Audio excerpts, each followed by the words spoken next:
हे कृष्णा करुण सिंधु दीनबंधो जगत्पते गोपेश गोपिका कांता राधा कांत नमोस्तुते तप्त कांचन गौरांगी राधे वृंदावनेश्वरी वृषभानुसुते देवी प्रणमामि हरिप्रिये श्रीचैतन्यमनोभीष्टं स्थापितं येन भूतले स्वयं रूप कदा मह्यं ददाति स्वपदान्तिकं वाञ्छाकल्पतरुभ्यश्च कृपा सिन्धुभ्य एव च पतितानां पावनेभ्यो वैष्णवेभ्यो नमो नमः। भज श्री कृष्ण चैतन्य प्रभु नित्यानंद श्री अद्वैत गदाधर श्रीवासादि गौर भक्तवृंद। हरे कृष्ण कृष्ण कृष्ण हरे हरे हरे राम राम राम हरे हरे हरे कृष्ण कृष्ण कृष्ण हरे हरे हरे राम राम राम हरे हरे हरि ओम तत्सत्। श्री श्री राधा गोपीनाथ स्वामी श्रीमन चैतन्य महाप्रभु वाరు श्रीमती राधाराणी శ్రీల గురుదేవులు శ్రీల ప్రభుపాదులు వారు పూజ్యపాద త్రిదండి స్వామి భక్తి గంగడ వనమారాజు గారు పూజ్యపాద హరిదాస్ ప్రభు పూజ్యపాద హలాయుధ ప్రభు పూజ్యపాద సుదర్శన ప్రభు పూజ్యపాద సనాతన ప్రభు పూజ్యపాద కమలాలోచన ప్రభు పూజ్యపాద మాధవ్ ప్రభు అందరి యొక్క విశేషమైన అనుగ్రహం వలన అనంతకోటి వైష్ణవుల యొక్క విశేషమైన అనుగ్రహం వలన అత్యంత పవిత్రమైన శ్రీకృష్ణ జన్మ వేడుకలలో భాగంగా శ్రీ బ్రహ్మవైవర్త పురాణం గురించి ప్రవచించడానికి మాకు శ్రవణించడానికి మీ అందరికీ కూడా ఈ సద్భాగ్యం కలుగుతుంది. హరే కృష్ణ. ఈరోజు అత్యంత విశేషమైన రోజు, పవిత్రమైన రోజు. శ్రీ బలరాముడి యొక్క జన్మతిథి, పుట్టినరోజు, ఆవిర్భవించిన దినం బలరామ పూర్ణిమ అని అంటారు. ఈ శ్రావణ మాసంలో వచ్చే పౌర్ణమి, ఈ పౌర్ణమి రోజే బలరాముడు జన్మించారు. ఈరోజు విశేషంగా బలరాముడి గురించి చెప్పుకుంటాం. బలరాముడు ఎవరు? కృష్ణుడికి బలరాముడికి తేడా ఏంటి? అసలు బలరాముడి యొక్క తత్వం ఏంటి? ఈ విషయాల గురించి ఈరోజు చెప్పుకుంటాం. అలాగే రక్షాబంధనం, ఈరోజు రక్షాబంధనం. అసలు రక్షాబంధనం ఎలా వచ్చింది?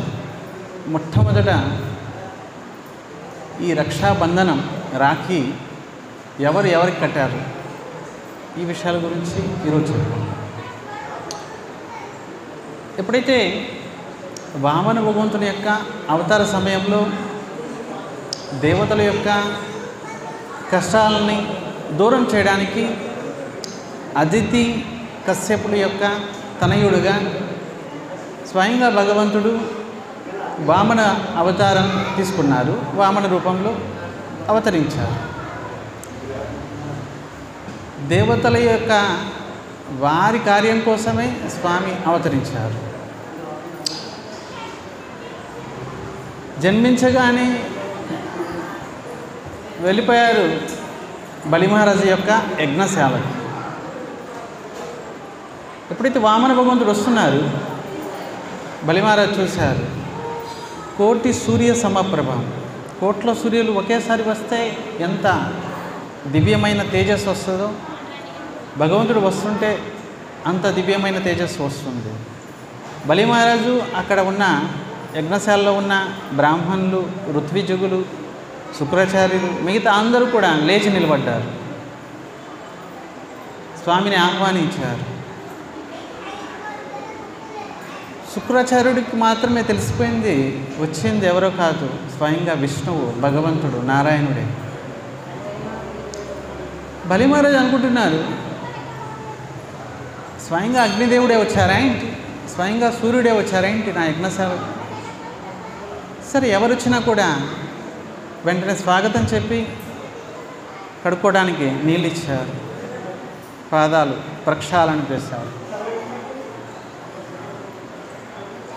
స్వాగతం చెప్పిన తర్వాత బలి మహారాజు అడుగుతున్నారు, స్వామి మీ యొక్క పరిచయం ఏంటి, ఏం కావాలి మీకు, స్వర్గం కావాలా, స్వర్గం ఇచ్చేస్తాం, ముల్లోకాలు ప్రస్తుతం నావే, మీకేం కావాలంటే అది ఇచ్చేస్తాను, ఏదో ఒకటి కోరుకోండి. నా గురించి వినే ఉంటారు, నా పేరు బలి మహారాజు. దానాలు అడిగేవారు ఎంతమంది వచ్చి అడిగినా కూడా ఇవ్వడంలో నేను ఎప్పుడు వెనకాడను, సర్వము ఇవ్వడానికి కూడా నేను, మీ యొక్క తేజస్సు చూసి నేను ప్రభావితమయ్యాను, సర్వం ఇవ్వడానికి కూడా నేను తయారుగా ఉన్నాను, దయచేసి ఏం కావాలో చెప్పండి. వామన భగవంతుడు అన్నారు, నా పాదాలతోటి 3 అడుగులు చాలు. బలి మహారాజు ఆశ్చర్యపోయారు, ఇంత పెద్ద దానకర్తను, మొత్తం ముల్లోకాల్లో నా పేరు తెలియని వాళ్ళు లేరు, అటువంటి నా దగ్గరకు వచ్చి కేవలం 3 అడుగులు మాత్రమే అడగటం. అప్పుడు వామన భగవంతుడు అంటున్నారు, మీ యొక్క వంశం గురించి నాకు తెలుసు బాగా, ప్రహ్లాదుడు, ఆయన గురించే, ఆయన కోసమే స్వయంగా భగవంతుడు నరసింహ రూపంలో ప్రకటమయ్యాడు. గొప్ప భక్తుడు, ఆ వంశంలో జన్మించాను. విరోచనుడు గొప్ప దానకర్త, గొప్ప సత్యవాది, ఆయన వంశంలో మీరు జన్మించారు, మీ గురించి తెలుసు నాకు అన్నీ. మరి ఇన్ని తెలిసి కూడా నువ్వు కేవలం 3 అడుగులు మాత్రమే అడుగుతున్నావు. అప్పుడు వామన భగవంతుడు అన్నారు, అవసరమైన దానికంటే ఎక్కువ కలిగి ఉండి కూడా ప్రయోజనం లేదు. ఎంత అవసరమో అంతే కలిగి ఉంటే జీవితం సుఖంగా గడుస్తుంది. మరీ తక్కువగా ఉంది లేదనే బాధ, మరీ ఎక్కువగా ఉంది సంరక్షించుకోవాలి, ఇంకా పెరగాలనే ఆశ కూడా పెరుగుతుంది. కనుక అవసరమైన వస్తువుల్ని గ్రహించి అవసరమైన వరకే వాడుకుంటే ఏ బాధ ఉండదు. బలి మహారాజు వామన భగవంతుడు అంటున్నారు, కలిగిన దాంతో ప్రారంధానుసారంగా కలిగిన దాంతో సంతృప్తి అయ్యేవాడే సుఖవంతుడు. ప్రారంధంలో ఎంతుందో అంతే మనకు వస్తుంది. ఎక్కువగా ఆశ కలిగినా కూడా అంతకు మించి రాదు. రాత్రి పగలు కుక్కలాగా గాడిదలాగా కష్టపడ్డా కూడా ప్రారంధం లేదంటే రానే రాదు. ప్రారంధంలో ఎంత ఉందో అంతే వస్తుంది. మరి అలాంటప్పుడు చేసుకున్న కర్మానుసారంగా మన ప్రారంధము మన నీడలాగా మనల్ని అనుసరిస్తుంది. కనుక భౌతిక వస్తువుల కోసం, భౌతిక శరీరం కోసము ఇంతగా ప్రయత్నించక్కర్లేదు, గాడిదలాగా కుక్కల్లాగా పని చేయక్కర్లేదు. చూడండి, భౌతిక జగత్తులో ప్రస్తుతం ఏ విధంగా జరుగుతుంది. ఉదయం తెల్లవారుజాము నుంచి రాత్రి 11, 12 వరకు కూడా కష్టపడతారు. ఎగ్జాంపుల్ చెప్తున్నాను. కొన్ని ఎలుకలు సమూహం ఎలుకలు అనుకున్నాయి, పరుగు పందెం పెట్టుకుందాం అనుకున్నాయి ఎలుకలు. సరే, ఇక్కడ నుంచి అక్కడ వరకు పరిగెత్తాలి. ఎవరు ముందు చేరితే వారు ఫస్ట్, తర్వాత సెకండ్, తర్వాత పరుగు పందెం. ఎలుకలు అన్నీ రెడీ అయిపోయాయి. 1, 2, 3 అని రెడీ అయిపోయాయి. పరిగెత్తడం మొదలుపెట్టాయి. చాలా పరిగెత్తున్నాయి, స్పీడ్గా పరిగెత్తున్నాయి. అందరూ ముందు చేరాలని కదా, పరిగెత్తున్నాయి. చివరికి అక్కడికి చేరాయి, అన్నీ చేరాయి. వెనక ముందు అన్నీ చేరుతాయి. అలాగే చేరిన తర్వాత చూసుకున్నాయి, అప్పుడు కూడా ఎలుకలే కదా. ఇక్కడ నుంచి పరిగెత్తుకుంటూ అక్కడికి వెళ్ళిపోయిన తర్వాత కూడా చివరికి మిగిలేదంటే అవి ఎలుకల్లాగానే ఉంటాయి, ఇంకేమి అద్భుతమైన రూపాలేమి రావు వాటికి. మనిషి గతి కూడా అంతే, రాత్రి పగలు కష్టపడతారు, చివరికి మిగిలేదేం లేదు. వచ్చేటప్పుడు ఏ విధంగా కనీసం బట్టలు లేకుండా వచ్చాడు వ్యక్తి, వెళ్ళేటప్పుడు కూడా బట్టలు సహితం మనతోటి కూడా వెళ్ళాలి. అది పరిస్థితి అన్నమాట. మరి పరిగెత్తడం ఏంటి? ఎలుకలు ఎలుకల్లాగానే ఉంటాయి, పరిస్థితి కూడా అంతే. ఒక్క రూపాయి కూడా తీసుకెళ్ళాలి. సరే స్వామి కష్టపడి సంపాదించాలి, సుఖవంతమైన జీవితం గడపాలి అని అనుకుందాం. కోట్లు సంపాదిస్తాను, ఈ స్థలం నాది, ఆ స్థలం నాది, ఈ అపార్ట్మెంట్ నాది, ఇక్కడ అక్కడ ఇంకా ఊర్లో అన్నీ నావి, ఇలా అనుకుందాం. ఫర్ ఎగ్జాంపుల్ స్వామి జీవితంలో కష్టపడాలి, సంపాదించాలి, ఒకరొకరు పోటీగా ఉన్నారు, మీరు అంటున్నారు అది కలిగిన దాంతో సంతృప్తం, నేననడం లేదు, వామన భగవంతుడు అంటున్నారు. ఎంత కలిగిందో అంతతో సంతృప్తి అయితే అది జీవితంలో సుఖవంతమవుతుంది. సరే ఇంతగా కోట్లు సంపాదించారు, ఏం చేస్తారు చెప్పండి? మీ దగ్గర కోట్లు ఉన్నాయండి, ఏం చేస్తారు? ఫస్ట్ ఈ శరీరం ఎప్పుడు పోతుందో తెలియదు, ఈ కోట్లు మీరు తీసుకెళ్ళలేరు ఒకటి. పోనీ ఈ కోట్ల రూపాయలు మీరు అనుభవించగలరా? ఎంత అనుభవించగలరు? నాకంటే పెద్ద షర్టు మరి ఎలాగుంటుంది? నాకు తగ్గ మాపుతోటి కొలతతోటి వేసుకున్న షర్టు మరి లూజ్గా ఉండకూడదు, మరి టైట్గా ఉండకూడదు, సరిపోతుంది. మరి పెద్ద షర్టు డబ్బులు ఉన్నాయని చెప్పి పెద్ద షర్టు కుట్టించుకుంటాను, ప్రయోజనం ఉంటుంది? సరే డబ్బులు ఉన్నాయి ఎక్కువగా, మరి బాగా తినొచ్చు, కోట్లు ఉన్నాయి కదా, బాగా తినొచ్చు అంటే ఏం తినొచ్చు? చూడండి, భౌతిక జగత్తులో మాయ ప్రకారం మాయ ఏ విధంగా పనిచేస్తుంది. సరే బాగా డబ్బులు ఉన్నాయి, కొంతమంది దగ్గర తక్కువ డబ్బులు ఉన్నాయి, తక్కువ డబ్బులున్నా కూడా వాడు అన్నం తింటాడు, పప్పు తింటాడు, కూర తింటాడు వారు. సరే మీ దగ్గర కోట్లు ఉన్నాయి కదా, మరి ఇంకేదైనా స్పెషల్గా తినండి. ఇంకేంటి స్పెషల్?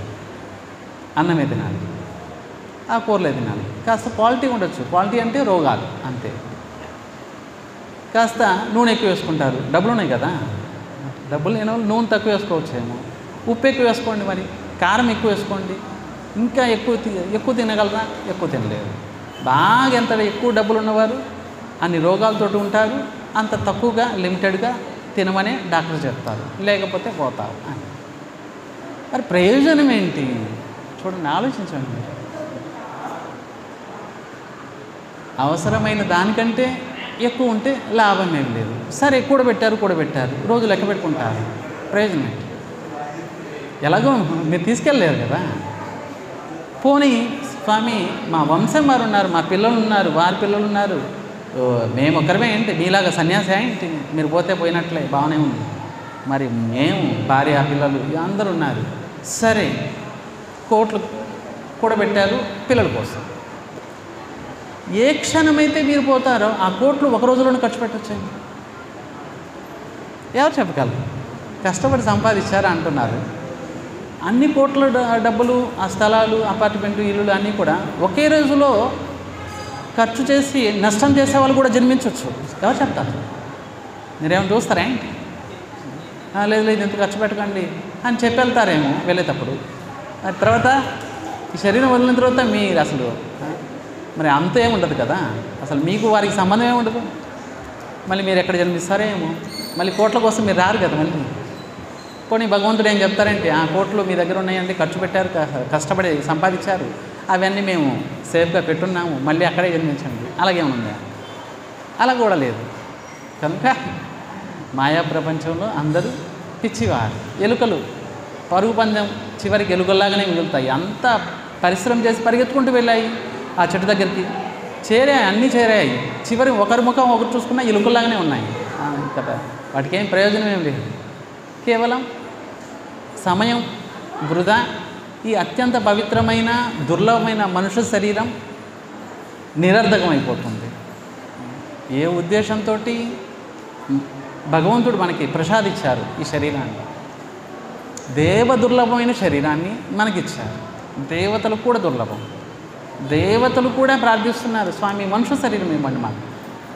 అటువంటి శరీరం సులభం సుదుర్లభం, సులభం అయిపోయింది మనకు తెలియదు, అనాయాసంగా వచ్చేసింది శరీరం. మనం ఏమైనా కష్టపడ్డామే, సులభంగా వచ్చేసింది.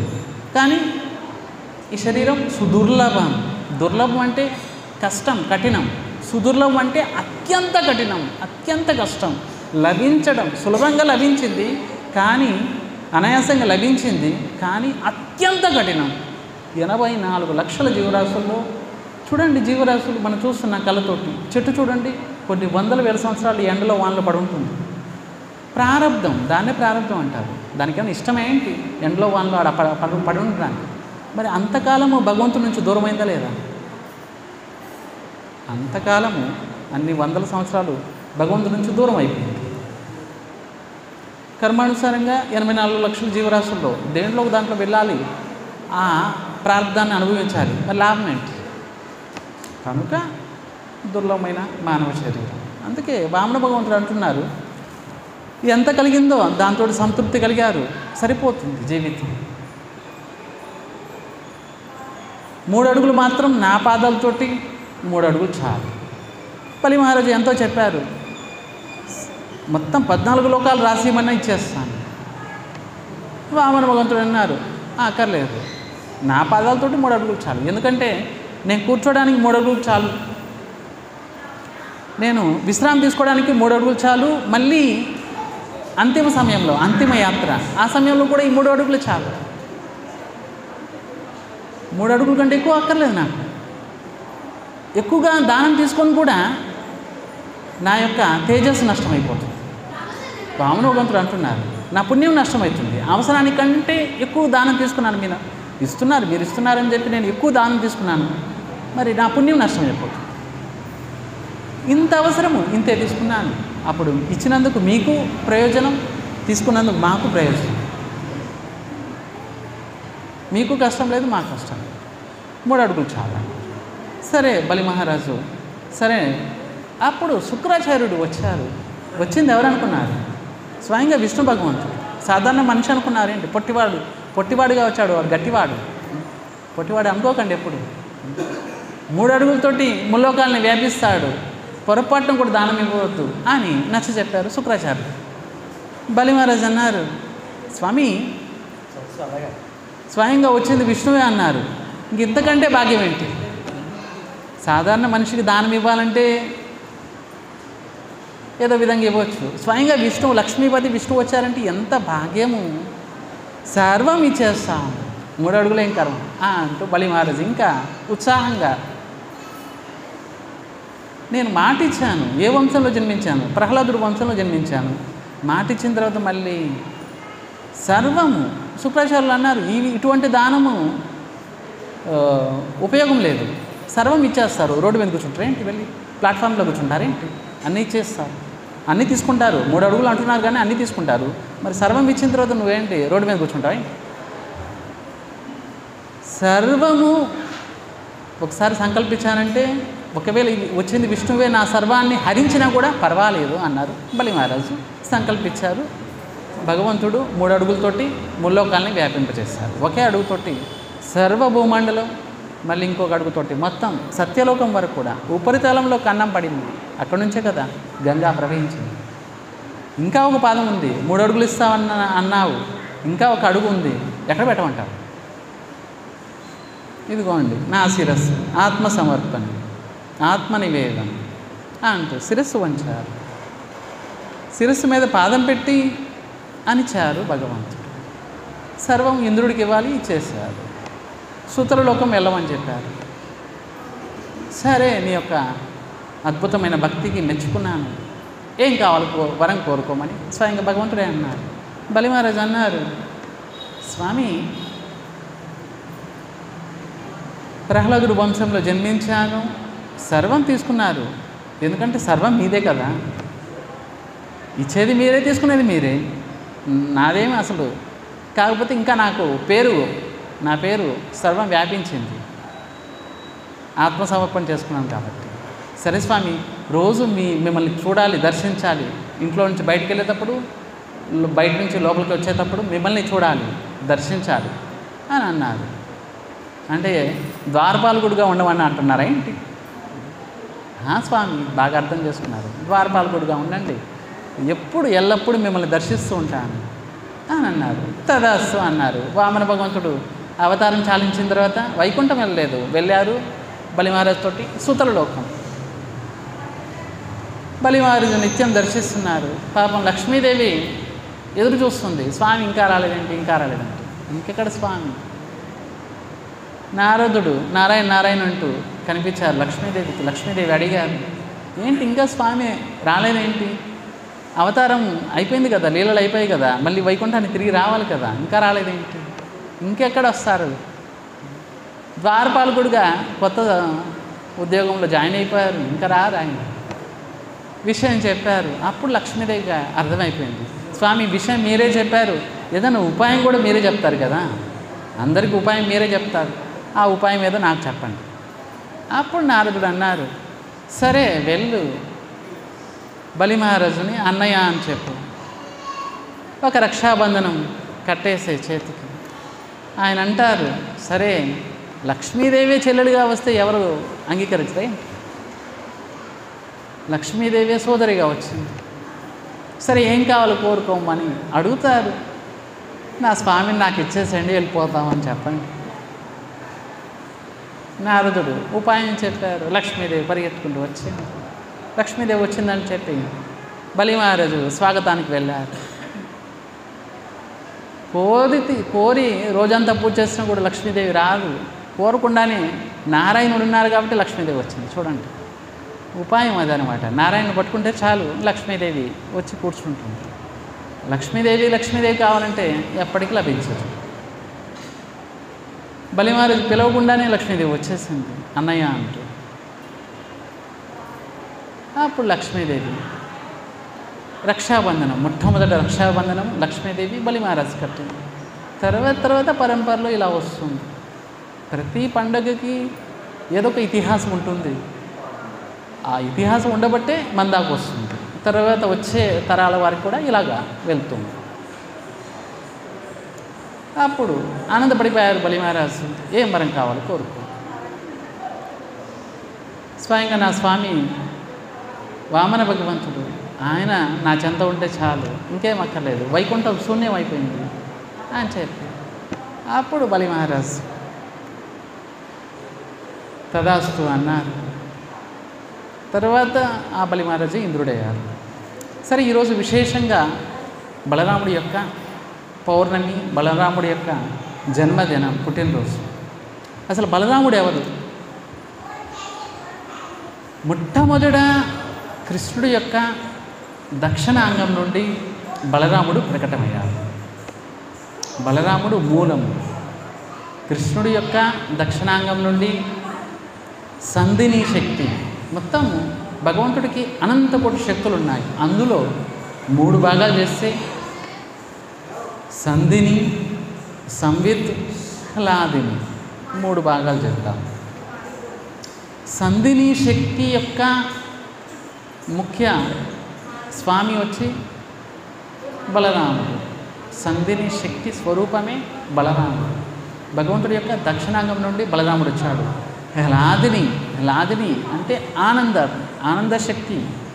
ఆ ఆనంద శక్తి యొక్క దేవత స్వయంగా రాధారాణి వామ భాగం నుండి ప్రకటమయ్యారు. ఇది మొట్టమొదట సృష్టి. మొట్టమొదట అహమేవ సమేవాగ్రే నాణ్యత సదసత్పర.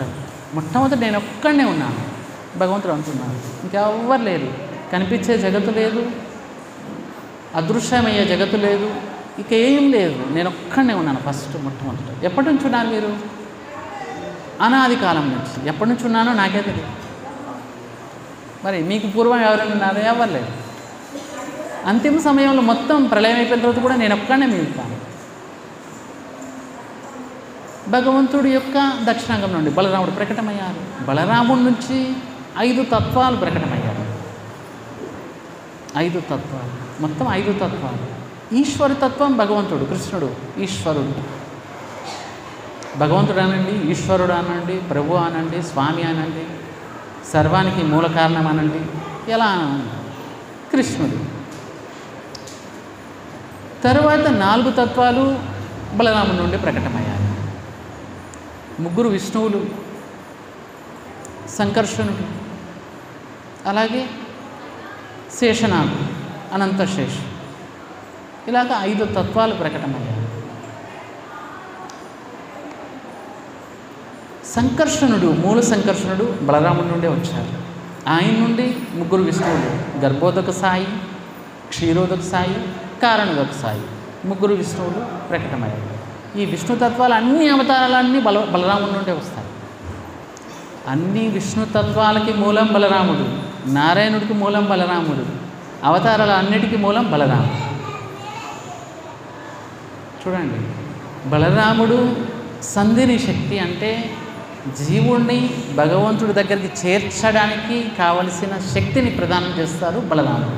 అందుకే బలరాముడు బలాన్ని ఇస్తారు, జీవుడికి బలాన్ని ఇస్తాడు. ఏం బలం కావాలయ్యా? ఆత్మ బలాన్ని ఇస్తాడు. ఏ ఆత్మ బలం ద్వారా భగవంతుడిని చేరొచ్చో ఆ బలాన్ని ఇస్తారు బలరాముడు. బలరామ, బలం ఇస్తారు. రామ అంటే ఆనందం. ఏ ఆనందం? కృష్ణ అనగానే మనకి ఆనందం కలుగుతుంది. ఈ ఆనందం ఎక్కడి నుంచి వస్తుంది? బలరాముడు ఇస్తారు. భగవంతుని కథ వింటున్నాం, చెప్తున్నా, మాకు ఆనందం, వింటున్నారు, మీకు ఆనందం. ఈ ఆనందం ఎలా వస్తుంది? బలరాముడు ఇస్తున్నారు.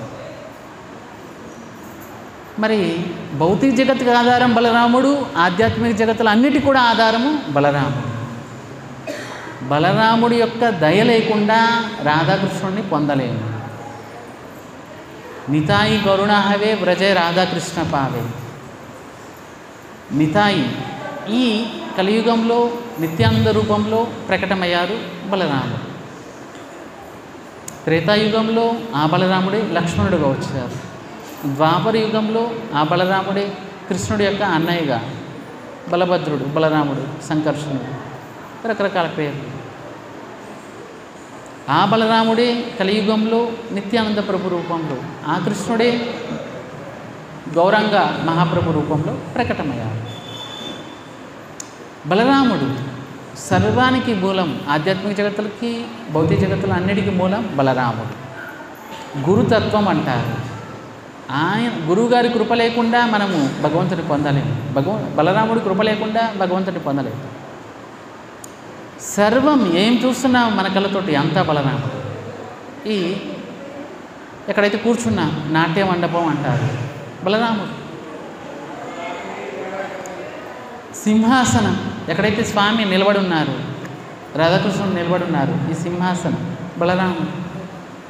స్వామి యొక్క ఛత్రము బలరాముడు, స్వామి యొక్క పాదుకలు బలరాముడు, స్వామి యొక్క వస్త్రాలు బలరాముడు, స్వామి యొక్క అలంకరణ బలరాముడు, స్వామి పడుకునే శేషతల్పం బలరాముడు, ప్రతిదీ బలరాముడు.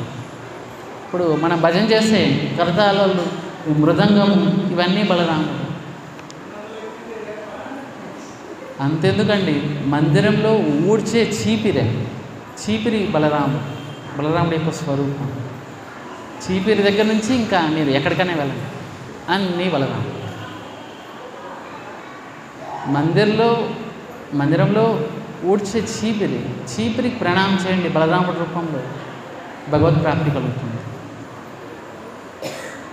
దీన్నే సర్వత్ర భగవంతుని దర్శనం చేయడం అంటే ఏంటి? భగవద్భావంతో దర్శనం చేయాలి. భగవద్భావంతో గాడిదకు ప్రణామం చేసినా మంచి చేకూరుతుంది. ఎందుకంటే ఆ గాడిదలో కూడా భగవంతుడు ఉన్నారు కదా, పరమాత్మ రూపంలో. నాస్తికుడు అనేవాడు భగవంతుడిని చూడలేడు, కానీ ఆస్తికుడు, భగవద్భక్తుడు ప్రతి జీవిలో భగవంతుడిని చూస్తాడు. సర్వం బలరాముడే, కనిపించేదంతా బలరాముడు. సరే, ఈ బలరాముడు పుట్టినరోజు ఈరోజు ఎలా జన్మించారు, ఈ విషయాన్ని చెప్పుకుంటాం. ఎప్పుడైతే గోవు రూపంలో భూదేవి బ్రహ్మని ప్రార్థించింది, స్వామి అభక్తుల యొక్క భారం భరించలేను నేను. అప్పుడు బ్రహ్మ వీరందరూ ప్రార్థించారు భగవంతుడిని. భగవంతుడు సరే మొట్టమొదటి నా యొక్క ప్రధానమైన అంశ బలరాముడు దేవకి యొక్క సప్తమ గర్భంలోకి వస్తాడు. అష్టమ గర్భంలో నేను స్వయంగా వస్తాను, భూమి భారాన్ని తొలగిస్తాను, భక్తులకి ఆనందం చేకూర్చుతాను అని చెప్పి భగవంతుడు ప్రతిజ్ఞ చేశారు, మాటిచ్చారు. ఎప్పుడైతే సమయం వచ్చింది, ఎప్పుడైతే దేవకి వసుదేవులకి వివాహమైంది, నవవధువులు, కంసుడు అత్యంత ఆనందంతో తన చెల్లెలి వివాహం అయితే అన్నయ్యకు చాలా ఆనందం. స్వయంగా రథాన్ని నడపడానికి వెళ్ళి కూర్చున్నారు. ఆ యొక్క గుర్రాల యొక్క పగ్గాలని స్వయంగా చేతిలో తీసుకొని కంసుడే నడుపుతున్నాడు, దేవకి వసుదేవులు కూర్చోబెట్టి ఆనందంతో. అప్పుడు ఆ సమయంలో ఆకాశవాణి వినిపించింది, అరే నిజంగా నువ్వు మూర్ఖుడివి, ఎంత ఆనందంతో నువ్వు నీ చెల్లెలు వివాహం చేసి తీసుకెళ్తున్నావు, సాగనంపుతున్నావు. ఆవిడ గర్భంలో అష్టమ గర్భంలో పుట్టే సంతానం చేతిలో నువ్వు చస్తావు, అతని చేతిలోనే నీకు మరణం. ఈ మాట వినగానే చూడండి, ఎవరైతే చెడ్డవాడు మంచివాడిగా నటించినా ఎంతకాలం నటిస్తారు. సమయం వచ్చినప్పుడు వాడి యొక్క రాక్షసతనం బయటపడిపోతుంది. ఇప్పుడు ఆకాశవాణి వినిపించగానే కంసుడు భయం వేసింది. అసలు ఈవిడ్ని చంపేస్తే పోలా, మళ్ళీ సంతానం జన్మిస్తుంది, వారు పెద్దవారు అవుతారు, మళ్ళీ వారి చేతిలో నేను చావడం, ఇంతవరకు వెయిట్ చేయడం ఎందుకు అని చెప్పి ఖడ్గం తీసుకొని ఆవిడ జుట్టు పట్టుకున్నాడు ఒక చేతితోటి, ఖడ్గంతో మెడకాయని నరికేయాలని ముందుకెళ్ళి వసుదేవుడు నచ్చజెప్పారు. తన భార్యను రక్షించడం భర్త బాధ్యత నచ్చజెప్పారు. పుట్టినవాడు ఎలాగో పోతాడు, అందరికీ మరణం ఉంది, పుట్టినవాడంటే ఎవరైనా సరే. ఈ మరణాన్ని జయించడానికి పెద్ద పెద్ద రాక్షసులు కోట్ల సంవత్సరాలు తపస్సు చేశారు. రావణుడు కానీ, హిరణ్యాక్షుడు కానీ, హిరణ్యకశిపుడు కానీ ఎంతోమంది చివరికి మృత్యువుని జయించారే, మృత్యువుని జయించలేదు. భక్తి చేయకుండా మృత్యువుని ఎవరు జయించలేరు. చూడండి, ప్రహ్లాదుడు, ధ్రువుడు మృత్యువుని జయించారు, భక్తి చేశారు కాబట్టి. హిరణ్యాక్షుడు, రావణుడు, హిరణ్యకశిపుడు, మిగతా వారందరూ మృత్యువుని జయించడానికి గొప్ప గొప్ప తపస్సులు చేశారు, ఎన్నో గొప్ప వరాన్ని పొందారు, జయించలేకపోయారు. జన్మించిన వాడు ఎవరైనా పోవాల్సింది. వసుదేవుడు నచ్చజెప్పారు, కానీ కంసుడు. అప్పుడు వసుదేవుడు సరే, ప్రతి సంవత్సరము జన్మించిన ప్రతి సంతానము తీసుకొచ్చి నీ చేతుల్లో పెడతాను అని అన్నారు. అప్పుడు కంసుడు సరే, ఇదేదో బాగుంది, పుట్టిన సంతానం పుట్టినట్లు నా చేతిలో పెడితే నేను చంపేస్తాను, నాకు అసలు మృత్యువే ఉండదు అనుకున్నాడు కంసుడు. ఇంకెప్పటికీ మృత్యు ఉండదు నాకు, అప్పటికి వదిలేశాడు. అప్పుడు ఎవరు వస్తారు సమయానికి? నారదుడు వస్తారు, ఇంకెవరు వస్తారు? నారాయణ అంటూ వచ్చారు, గురువుగారు చాలా రోజుల తర్వాత వచ్చారు అంటూ ప్రణామం చేశాడు కంసుడు. కాస్త నీకున్న బుద్ధి కూడా మారిపోతుంది ఈ మధ్యలో. ఏమైంది గురువుగారు? మొట్టమొదటి సంతానం జన్మించి వసుదేవుడు నీ దగ్గర చేతిలో పెడితే నువ్వు మళ్ళీ తిరిగి పంపించావంట కదా. స్వామి, ఆకాశవాణి చెప్పింది అష్టమ గర్భం, 8వ సంతానం, మొదటి సంతానమే కదా, పాపం చిన్న పిల్లవాడు, పసికందు, అందుకే నేను తిరిగి పంపించేస్తాను. నారదుడు అన్నారు, దేవతల లెక్కలు నీకు తెలియవు, మనుషుల లెక్కలు వేరు, దేవతలు వెనక నుంచి లెక్క పెడతారు, ఇది తెలియదు ఏంటి విషయం అంటే 8, 7, 6, 5, 4, 3, 2, 1 ఇది వాళ్ళు లెక్క పెట్టడం. అయితే ఒకటో సంతానం ఇది, ఒకటో సంతానం 8వ సంతానం కూడా కావచ్చు, ఎవరు చెప్తారు? అప్పుడు గురువుగారు అంటే మీరే, కరెక్ట్ సమయానికి వచ్చి మంచి బుద్ధి ఇచ్చారు. వెంటనే మళ్ళీ పిలిపించారు వసుదేవుడిని దేవకిని, ఇద్దరిని జైల్లో వేసేసారు. పుట్టిన సంతానాన్ని పుట్టినట్లుగా సంహరించేశారు. సప్తమ గర్భం వచ్చింది దేవకికి. హర్ష శోక వివర్ధన, హర్షము, ఆనందపడిపోయారు దేవకి వసుదేవుడు. సరే 6 సంతానాన్ని మట్టుపెట్టాడు, సంహరించాడు, కనీసం 7వ సంతానమైన బ్రతికితే బాగుంటుంది అనుకున్నారు. భగవంతుడు కృష్ణుడు యోగమాయకి ఆజ్ఞాపించారు, ఓ దేవి వెంటనే వెళ్ళు, నువ్వు వెళ్ళి దేవకీదేవి గర్భవతి, ఇప్పుడు ఆ గర్భంలో ఉన్న సంతానాన్ని తీసుకెళ్ళి వసుదేవుడి యొక్క ఇంకో భార్య రోహిణీదేవి, ఆవిడ నందగోకులంలో ఉన్నారు, ఆవిడ గర్భంలో ప్రవేశపెట్టు అని ఆజ్ఞాపించారు. అప్పుడు యోగమాయ అన్నారు, సరే మీరు చెప్పినట్లే చేస్తాను, నాకేంటి లాభం. మరి కలియుగంలో నేను పూజించే భక్తులు చాలామంది ఉంటారు. అంబ, దుర్గా, కాళీ, కన్యకా పరమేశ్వరి, భవాని, రుద్రాని, ఇలా చాలా రకాల పేర్లతోటి నేను పిలుస్తారు, పూజిస్తారు, నీకు చాలామంది భక్తులు అవుతారు అని అన్నారు. సరే యోగమాయ వెళ్ళారు.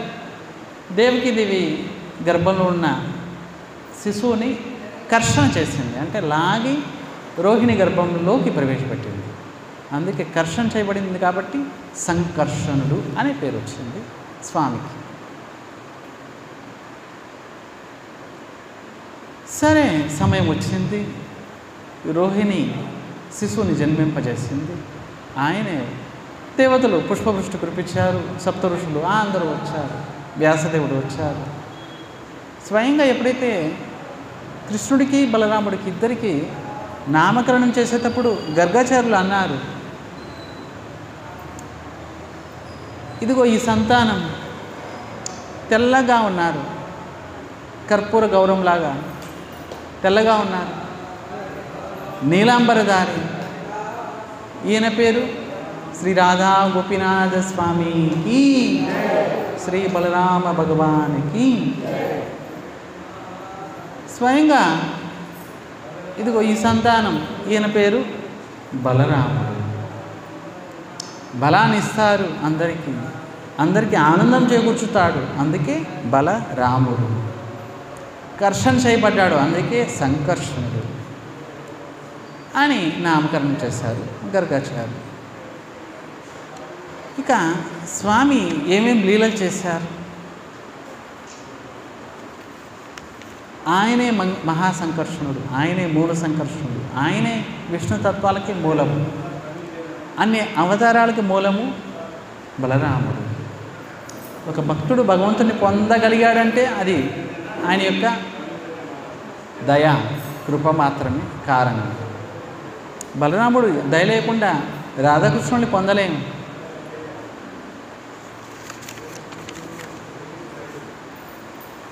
బలరాముడు చాలా రకాల లీలలు చేశారు.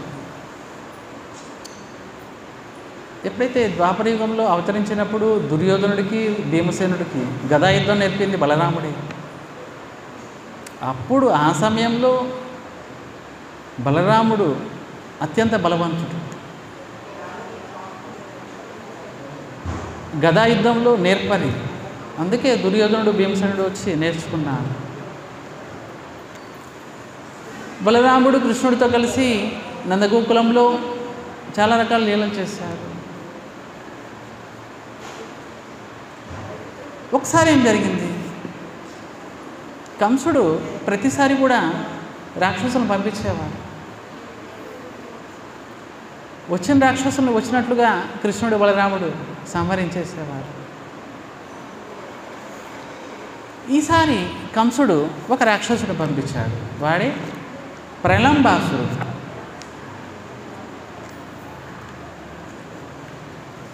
ప్రళంబాసురుడు చిన్నపిల్లవాడి రూపంలో వచ్చాడు, ఎందుకంటే వీళ్ళందరూ చిన్నపిల్లలే. ఆ చిన్నపిల్లల్లో చిన్నపిల్లవాడు కలిసిపోయాడు. వీరందరూ కూడా కృష్ణుడు బలరాముడు ఆడుకుంటున్నారు. వనాలకు వెళ్ళి దూడల్ని తీసుకెళ్తారు, ఆవు దూడల్ని తీసుకెళ్ళి వాటికి మేత పెట్టేసి వీళ్ళు ఆడుకుంటూ ఉంటారు, చిన్న చిన్న పిల్లలు కాబట్టి. కృష్ణుడు ఒక జట్టుకి నాయకుడు కృష్ణుడు, ఇంకో జట్టుకి బలరాముడు నాయకుడు. ఎప్పుడైతే ఆటలో నియమం ఏంటి, ఓడిపోయిన వారు గెలిచిన వారిని వీపు మీద ఎక్కించుకొని ఆ చెట్టు వరకు కూడా తీసుకెళ్ళాలి. చిన్నప్పుడు ఆడుకొని ఉంటారు, ఉప్పు అమ్మ ఉప్పు అంటారా, మోసుకొని తీసుకెళ్ళాలి. సరే, ఈ రాక్షసుడు వచ్చి ప్రళంబాసురుడు బలరాముడి జట్టులో కలిసిపోయాడు. ఆటలో రాక్షసుడు ఓడిపోయాడు, బలరాముడు గెలిచాడు. కృష్ణుడు ఓడిపోయాడు, మధుమంగళుడు గెలిచాడు. చూడండి, కృష్ణుడు ఓడిపోయాడు. అచ్యుతుడు, కృష్ణుడికి ఇంకో పేరు అచ్యుతుడు. ఎప్పుడు ఓడిపోడు ఆయన, అసలు పన్నే పడడు. చుత్త అంటే పడిపోవడం, ఎప్పుడు పడ్డా ఆయన. మరి ఆయన కూడా ఓడిపోయాడు. వెంటనే మధుమంగళ అంటున్నారు, ఓడిపోయావు, నన్ను వీపు మీద ఎక్కించుకొని ఆ చెట్టు వరకు తీసుకెళ్ళు. కృష్ణుడు రెడీ అయిపోయాడు, కృష్ణుడి మీద భుజాల మీద ఎక్కిస్తాడు, మధుమంగళ తీసుకెళ్ళిపోతున్నాడు. ఈ రాక్షసుడు ఓడిపోయాడు. వెంటనే బలరాముడు ఎక్కించుకున్నాడు. ఈ రాక్షసుడు తీసుకెళ్తున్నాడు, ఆ చెట్టు వరకు తీసుకెళ్ళాడు, ఇంకా తీసుకెళ్ళిపోతున్నాడు ఈ రాక్షసుడు ఉద్దేశం ఏంటి, మెల్లగా తీసుకెళ్ళి బలరాముడిని చంపేస్తాను, ముందు వీడిని చంపేస్తానంటే వాడిని చంపేస్తాను, వీడు పెద్దోడంట, వీడిని చంపేస్తాను అనుకోండి వాడిని చంపేయచ్చు అని చెప్పి ఇంకా తీసుకెళ్ళిపోతున్నాడు. బలరాముడు చూశాడు, ఇదేంటిది, ఇంతవరకే కదా తీసుకెళ్లాల్సి ఉంది, ఇంకా తీసుకెళ్ళిపోతున్నాడు, మోయడంలో వీడికి ఏంటి బాగుంది, ఆనందం కలుగుతున్నాయి, ఇంకా తీసుకెళ్ళాడు. ఎప్పుడైతే బలరాముడికి అర్థమైపోయింది, వీడు రాక్షసుడు, కంసుడు పంపించాడు, వాడి అసలు రూపం వచ్చేసింది, ఆకాశంలో ఎగిరాడు. ఆ ప్రళంబాసురుడు అత్యంత భయంకరమైన పర్వతమంతా ఆకాశమంతా రూపం తీసుకున్నాడు. బలరాముడికి అర్థమైపోయింది. వెంటనే పిడికిలతోటి ఒకటి ఇచ్చేసాడు, అంతే చచ్చూరుకున్నాడు. భద్రవనం అని ఒక వనం ఉంది. ఈ 12 వనాల్లో భద్రవనం అని, ఎక్కడైతే ఏ వనంలో అయితే బలరాముడు ఈ ప్రళంబాసురుడిని సంహరించాడు, అదే భద్రవనం. యమునా నదికి ఒడ్డునే ఉంది భద్రవనం. తర్వాత బాండిర వనం, ఆ భద్రవనంలోనే సంహరించారు ప్రళంబాసురుడు. ఇంకా ధేనుకాసురుడిని కూడా బలరాముడు సంహరించాడు. ధేనుకాసురుడు, ఈ ధేనుకాసురుడు గాడిద రూపంలో ఉంటాడు. ఒకసారి ఏం జరిగింది, కృష్ణుడు బలరాముడు చిన్న పిల్లలు, 5 సంవత్సరాల పిల్లలు, 5-6 సంవత్సరాల పిల్లలు వనానికి రోజు వెళ్ళేవారు. ఒకసారి పిల్లలు, చిన్న పిల్లలు తన స్నేహితులు అడుగుతున్నారు కృష్ణుడిని, కృష్ణ చూడు అక్కడ తాళవనం ఉంది, అంటే తాటి చెట్లు, అక్కడ అన్ని తాటి చెట్లు ఉంటాయి, ఇంతగా మగ్గాయి తాటి పండ్లు, గుమగుమల వాసన వస్తుంది, తాటి పండ్లు తినే ఉంటారు, అత్యంత మామిడి పండు కంటే ఇంకా రసం, అత్యంత గుమగుమల వాసన, చెట్లలో మగ్గిన ఆ యొక్క తాటి పండ్లు చాలా రుచిగా ఉంటాయి, ఆ యొక్క రసం పీసుగా ఉంటుంది, మామిడి పడి టెంకి కంటే బాగుంటుంది, మధురంగా ఉంటుంది, గుమగుమ వాసన వస్తుంది. పిల్లలందరూ అడిగారు, కృష్ణ ఒకసారి వెళ్దాం, అక్కడికి వెళ్దాం. పక్కనే కృష్ణుడి స్నేహితులు ఇంకొక ఆయన లేచారు. ఆ పిల్లవాడు అంటున్నారు, కృష్ణ అక్కడ రాక్షసులు ఉన్నారని మా అమ్మ చెప్పేది, పెద్ద రాక్షసులు ఉన్నారంట, అక్కడికి వెళ్తే అమ్మో తినేస్తారు వాళ్ళు. వెంటనే బలరాముడు, నేనున్నాను పద, తినేస్తున్నారంట, ఎవరు తింటారు పద అని చెప్పి బలరాముడు అందరిని తీసుకెళ్ళిపోయాడు. లోపలికి వెళ్ళేసరికి ధేనుకాసురుడు, కంసుడు యొక్క శిష్యుడు, కంసుడు సేవకుడు ధేనుకాసురుడు, అక్కడ ఉన్న అనుచరులందరూ కూడా గాడిద రూపంలోనే ఉన్నారు. వీరందరూ కూడా భయంకరంగా. వెంటనే బలరాముడు వెళ్ళాడు, తాటి చెట్ల నుండి ఒక్కొక్కటి ఊపుతున్నాడు. ఊపగానే బాగా పండ్లన్నీ పడిపోతున్నాయి. ఈ పిల్లలందరూ కూడా ఆనందంతో ఒక్కొక్కటి తీసుకొని తింటున్నారు. జయహో జయహో బలరాముడు జయహో. ఎప్పుడైతే పండ్లు పడడం శబ్దం వినిపించి లోపలున్న రాక్షసుడు వచ్చాడు, ధేనుకాసురుడు వచ్చాడు. ఆ తాటి కళ్ళే ఇక్కడ నుంచి ట్రాన్స్ఫర్ అయ్యేది స్వర్గలోకానికి. అంటే చూడండి, కంసుడు పంపించేవాడు. ఇక్కడ క్వాలిటీ బాగుందని చెప్పి దేవతలు వాళ్ళు కూడా ఇక్కడ నుంచి తీసుకెళ్ళిపోయేవారు తాటికల్లు. పండ్లు పడిపోవడం చూసి రాక్షసులు వచ్చారు. వెంటనే భయంకరమైన యుద్ధమైంది. బలరాముడు ఏం చేశాడు, ఈ ధేనుకాసురుడు కాళ్ళు పట్టుకొని గిరిగిరా తిప్పేసి తాటి చెట్టుకేసి కొట్టేశాడు. వెంటనే చచ్చి ఊరుకున్నాడు. ఇలా అందరు రాక్షసులను సంహరించేశాడు. బలరాముడి చేతిలో చచ్చాడు ఈ ధేనుకాసురుడు. ఇంకా బలరాముడు ద్వివిధ అనే వానరుని కూడా చంపేశాడు. ఈ ద్వివిధుడు ఎవడు? త్రేతాయుగంలో వానరుల్లో సుగ్రీవుడి యొక్క అనుచరుడు ఈ ద్వివిధుడు అనే వానరుడు. శ్రీరామచంద్రుడికి ప్రణామం చేసేవాడు, కానీ లక్ష్మణుడికి ప్రణామం చేసేవాడు కాదు. లక్ష్మణుడిని అసలు పట్టించుకునేవాడు కాదు.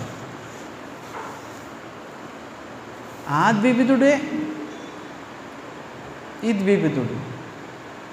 ఒకసారి ఏం జరిగింది, ద్వారకాలో కృష్ణుడు బలరాముడు లీలలు చేస్తున్నారు. ఆ సమయంలో ఈ ద్వివిధుడు వచ్చి ద్వారకావాసులకి కష్టాలు ఇస్తున్నాడు, ప్రజలకి కష్టాలు ఇస్తున్నాడు, యజ్ఞయాగదులను నష్టం చేస్తున్నాడు, ఋషిమునులకి కష్టం ఇస్తున్నారు. ఆ దుఃఖాన్ని భరించలేక ప్రార్థించారు. అందరూ వెళ్ళి బలరాముడు వచ్చి ఈ వానరుణ్ణి, ద్వివిధుడు అనే వానరుణ్ణి సంహరించాడు బలరాముడు.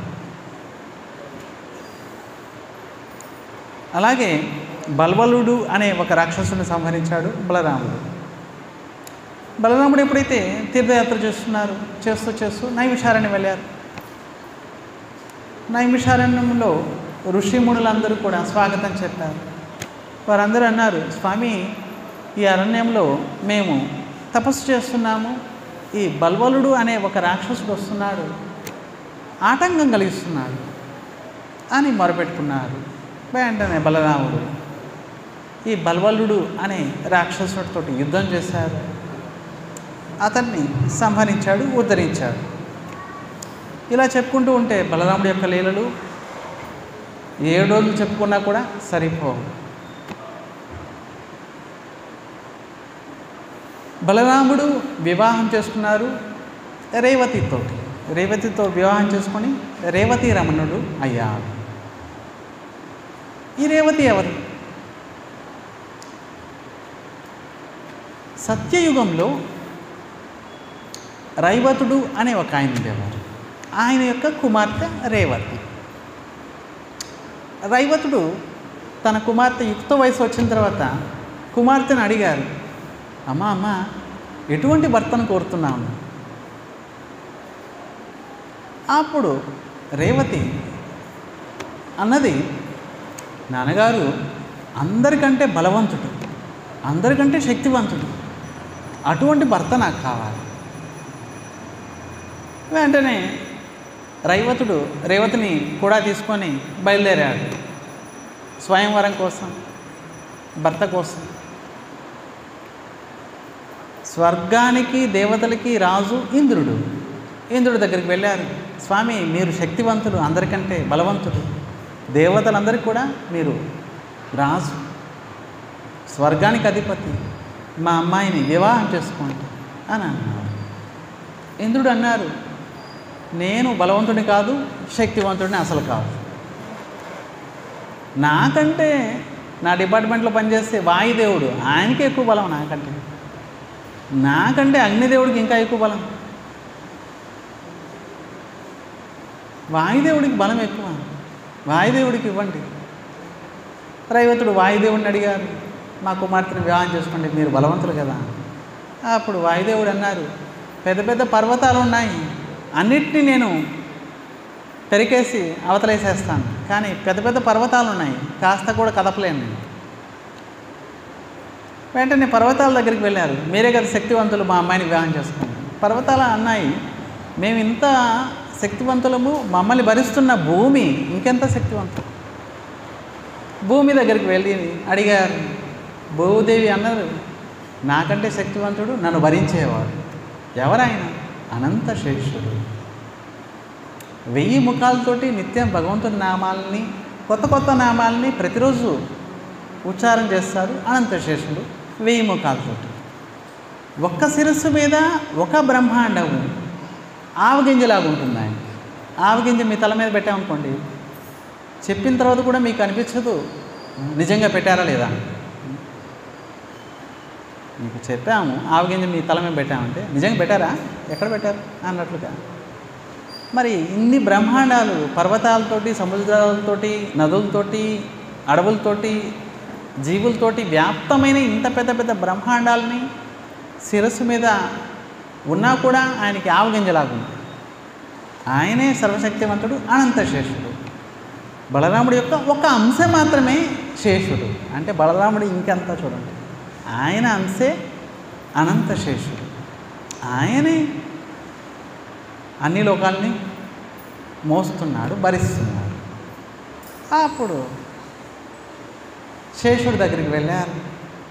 శేషుడు అన్నారు, మరి నా అవతారం వచ్చేదాకా ఎదురు చూడాలి. మరి అప్పుడు బ్రహ్మ దగ్గరికి వెళ్ళారు.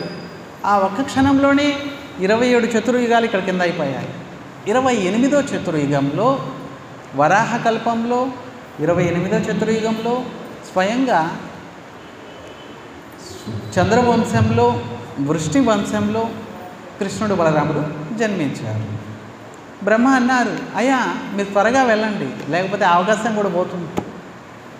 28వ చతుర్యుగం ఇప్పుడు ప్రస్తుతం నడుస్తుంది, వెళ్ళండి. మీ యొక్క కుమార్తెకు తగ్గ వరుడు బలరాముడు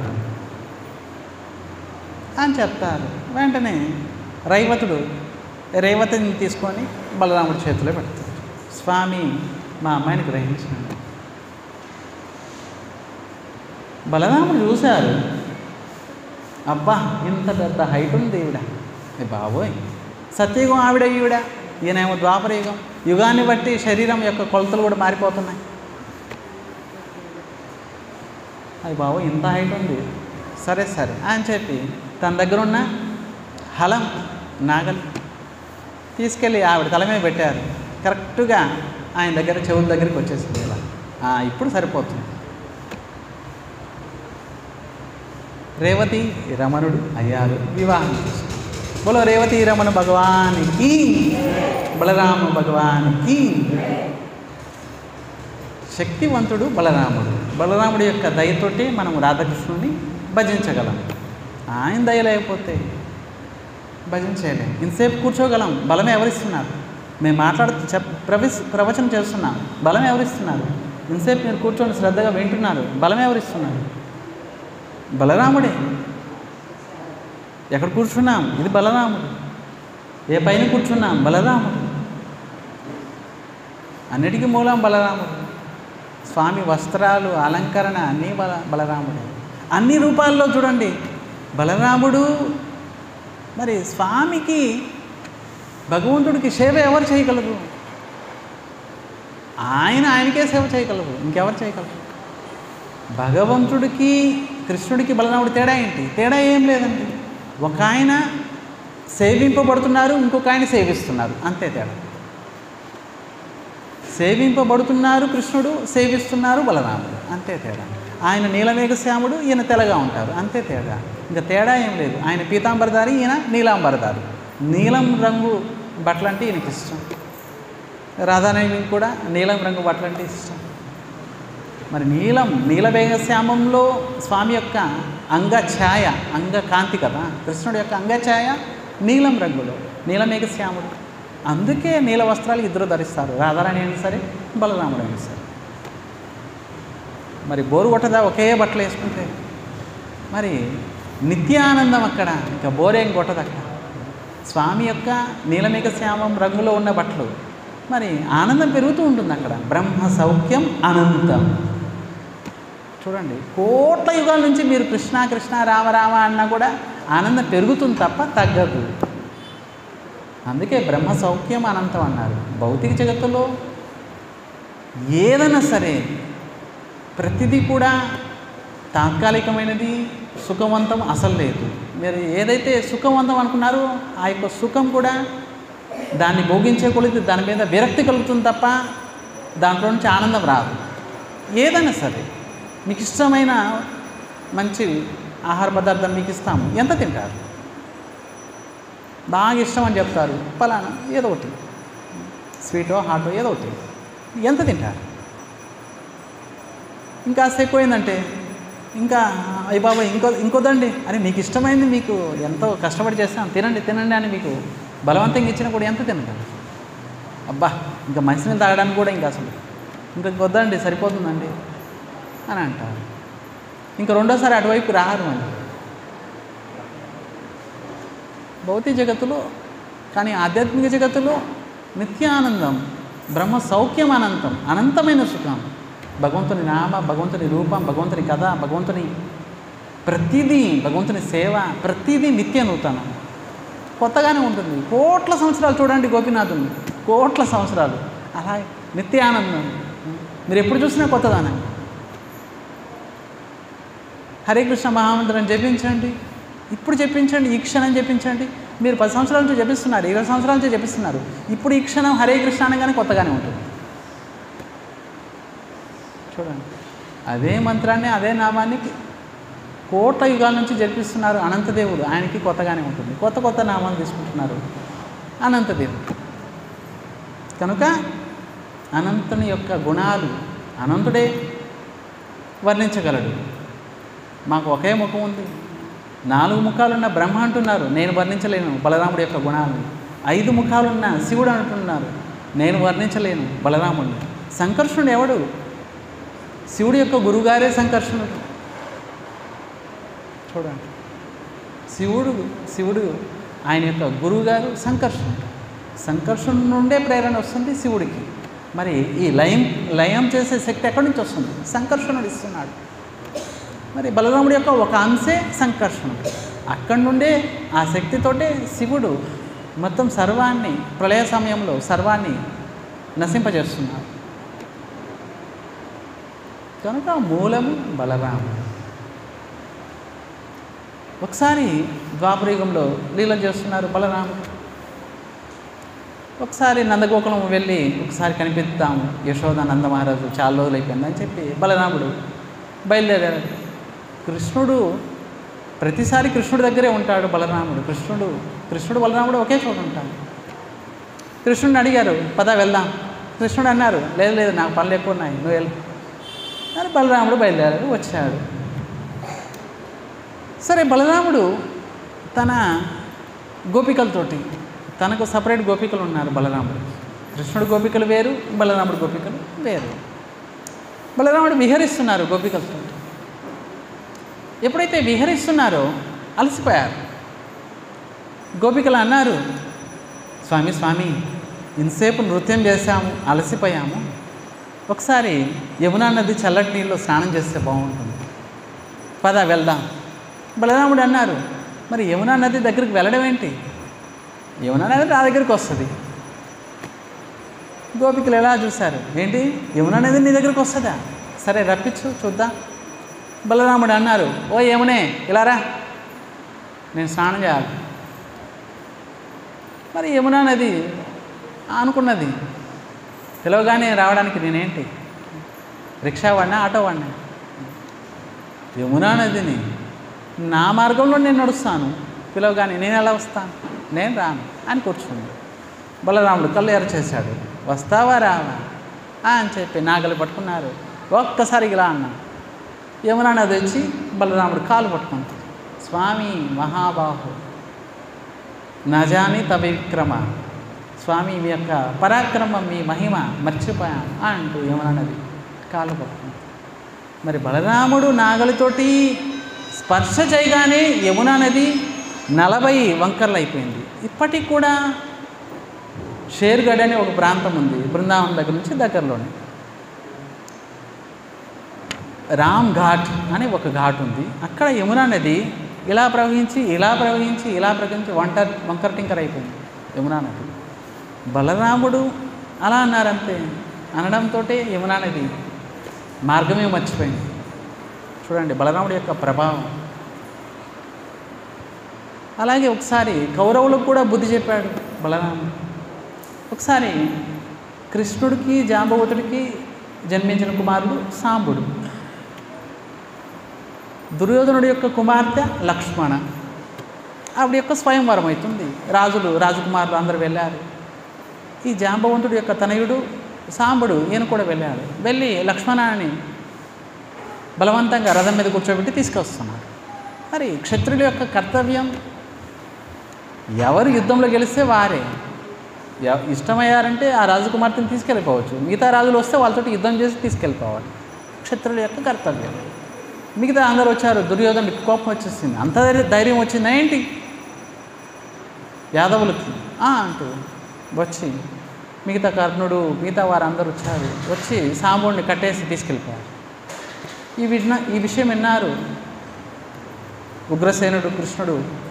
వెంటనే వీరందరూ యుద్ధానికి తయారయ్యారు. బలరాముడు అన్నారు, అరే దుర్యోధనుడు నా శిష్యుడే, నేను చెప్తే వింటాడు, నేను నచ్చజెప్పి తీసుకొస్తాను, సాంబుడిని లక్ష్మణాన్ని ఇద్దరిని తీసుకొస్తాను అని చెప్పి బలరాముడు బయలుదేరాడు. ఉద్ధవుడు కూడా వెళ్ళాడు. ఉద్ధవుడు మంత్రి, ఆయన కూడా వెళ్ళాడు. ఉద్ధవుడు వెళ్ళి చెప్పారు కౌరవులకి, ఇలా బలరాముడు వచ్చారని.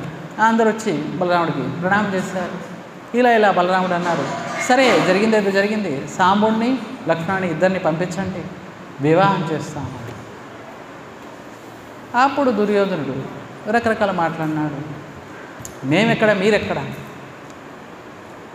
మరి కయ్యానికి ఏదో అంటారు కదా, వివాహానికి కూడా సరిపోటీ ఉండాలి అని చెప్పి వెంటనే బలరాముడు కోపం వచ్చేసింది. ఒకేసారి నాగలతోటి ఇలా అన్నాడు, మొత్తం హస్తినాపురాన్ని గంగలో వేసేస్తాను అని చెప్పి వెంటనే కౌరవులందరూ వచ్చి క్షమాపణ అడిగారు బలరాముడు. బలరాముడి యొక్క గుణాలు అపారం, అనంతం. మరి చెప్పుకుంటూ పోతే బోళ్ళని ఉన్నాయి.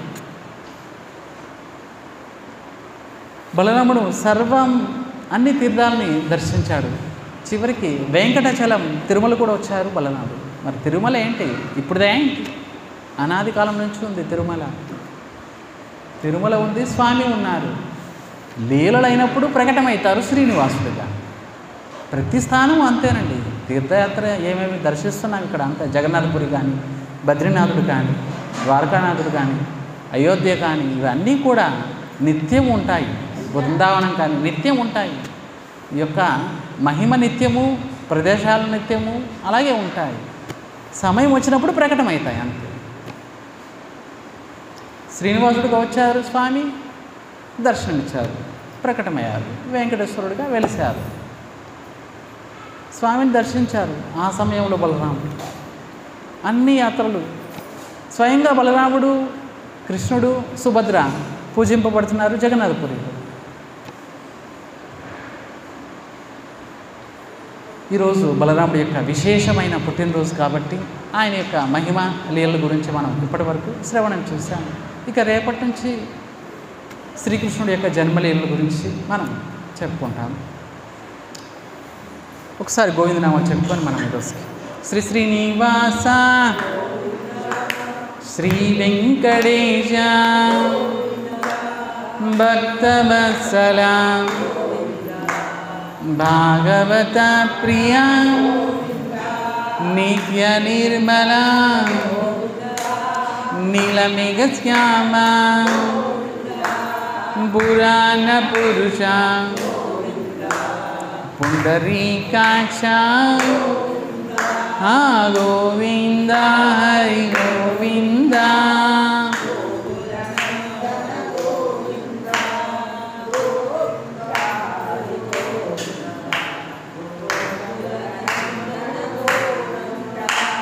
నందనందన నవనిత చోర పశుపాలక శ్రీ పాప విమోచన దుష్ట సంహార दुरित निवारण शिष्ट परिपालक कष्ट निवारण गोविंद हरि गोविंद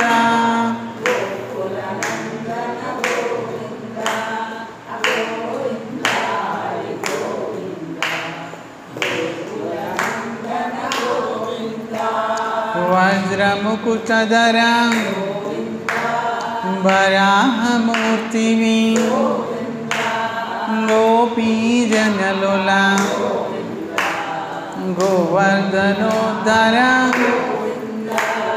दशरथनंदन दशमुखमर्दन पक्षिवाहन पांडवा प्रिया गोविंद गोविंद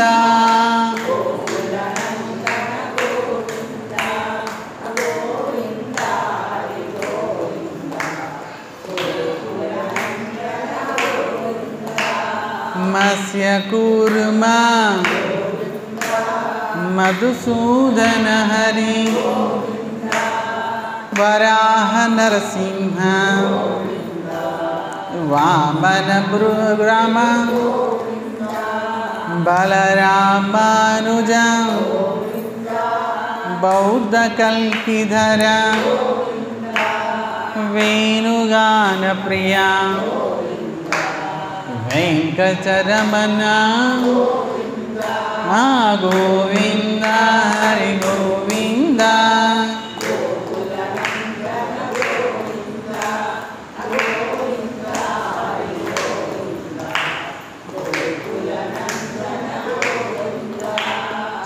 सीतानायक श्रित परिपालक दरिद्रजन पोषक धर्म संस्थापक अनाथ रक्षक आपद बांधव शरणगत वत्सल करुणा सागर गोविंद हरि गोविंद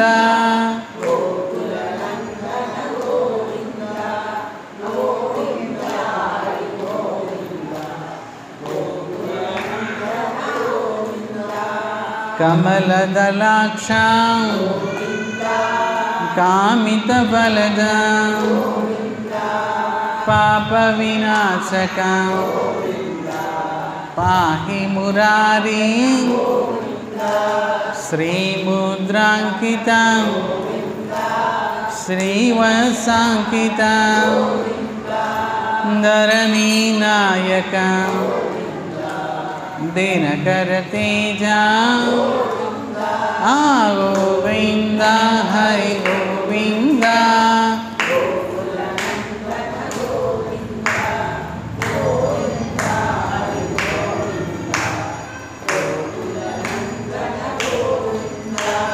पद्मावती प्रिया प्रसन्नमूर्ति अभयहस्त प्रदर्शन मत्यावतार शंखचक्रधर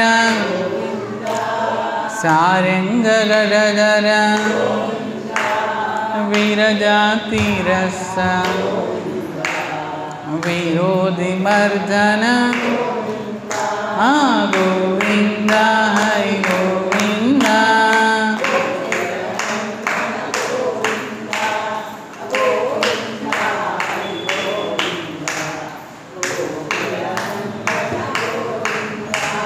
सालग्रामधर सहस्रनाम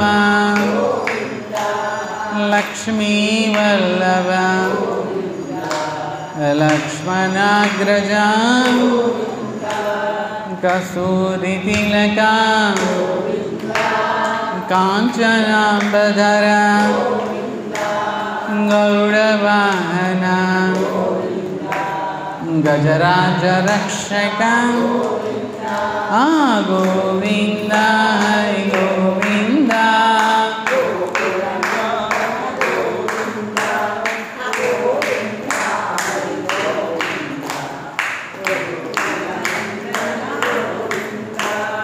వానర సేవిత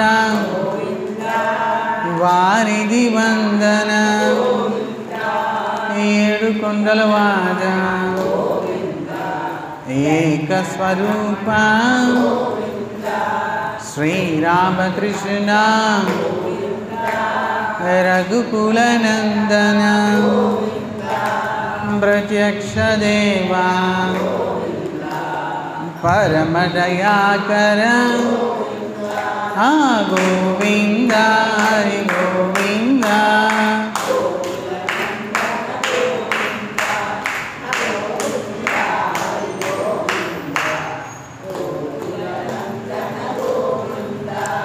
వజ్ర కవచధర వైజయంతి మాల వడ్డీ కాసులవాడ వసుదేవ తనయా బిల్వపత్రార్చిత భిక్షుక సంస్థుత శ్రీ పుంరూప శివకేశవమూర్తి గోవింద హరి గోవింద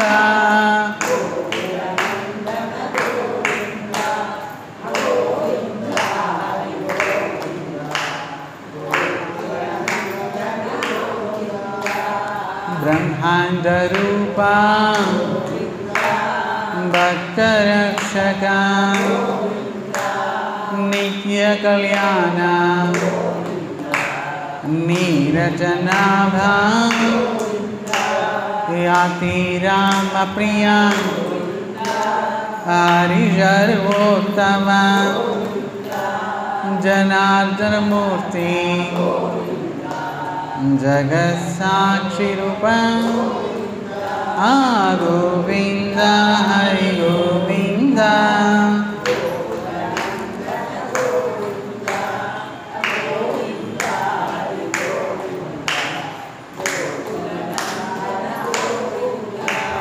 యాభిషేక ప్రియ యాపనివారణ రత్న కిరీట రామానుజనుత స్వయం ప్రకాశ ఆశ్రిత పక్ష నిత్య శుభప్రద నిఖిల లోకేశ గోవింద హరి గోవింద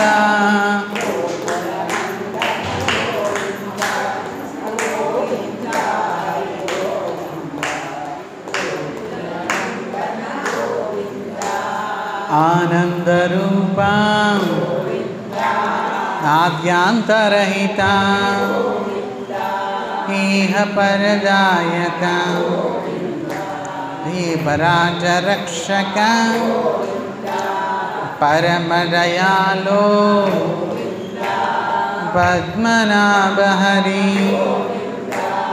తిరుమల వాస తులసీ వనమాల గోవింద హరి గోవింద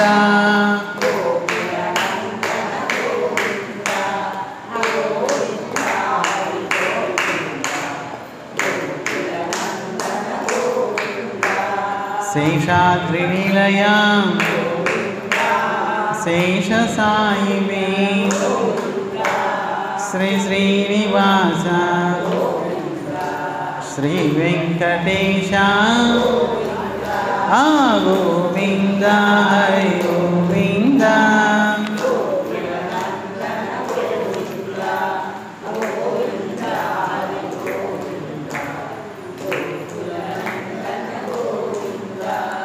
గోవింద హరి గోవింద గోవింద గోవింద